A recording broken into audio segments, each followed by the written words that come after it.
Improving education is the focus at the State House, and Governor Otter is leading the charge. Tonight, Michelle sat down with the governor and two of his education advisors in the special Making the Grade. Governor Otter believes public schools are the most fundamental role of Idaho's government. And today, he went in depth on education, not only for this session, but what's coming for the future, with Idaho Education News reporter Kevin Richard and myself. Governor, let me start with the State of the State address.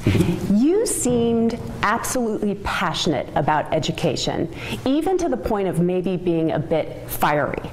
Would that be an accurate assessment?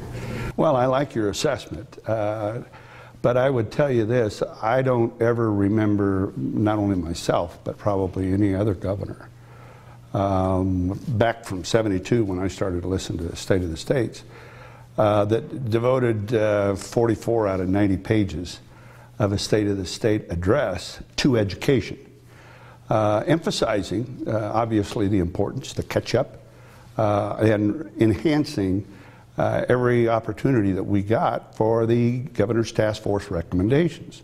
Does it ever get frustrating, gentlemen, to not just want to get it all done? And I know that's not feasible, it's not even physically possible, but I mean, as governor of the great state of Idaho, sometimes do you just want to say 5 years, 1 year, here we go? If we'd have had the money, if we'd had $350 million in brand new money this year that we could have freed up from everything else, we didn't have the plan, I don't think we had the confidence. And patience is something that I've found in government that is probably of high value.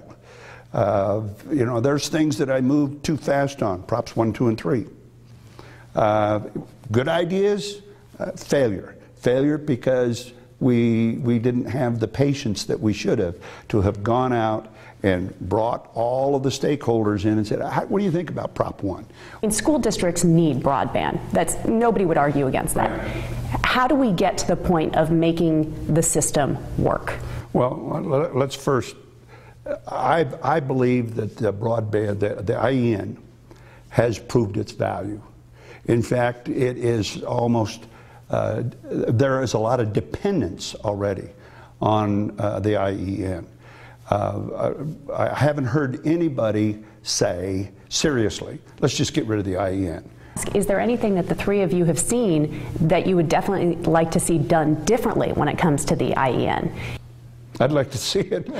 I'd like to see the contracts be correct and be good. We make mistakes on it. You know, I suppose that's still in court. And, you know, we get different opinions on that all the time. But if I could have wished for anything, it would have been for the IEN to be up and running and everything golden on it. That just didn't happen to be the case. So we're going to have the patience in order to correct it. But at the same time, continue the service of the IEN. Governor, do you have a message to parents? Yes, besides being teachers, the first teacher, parents are also all taxpayers. And so I want them to know, I want them to be assured, I want them to question whether or not where we're spending the money is getting the best bargain for education for their children in the state of Idaho.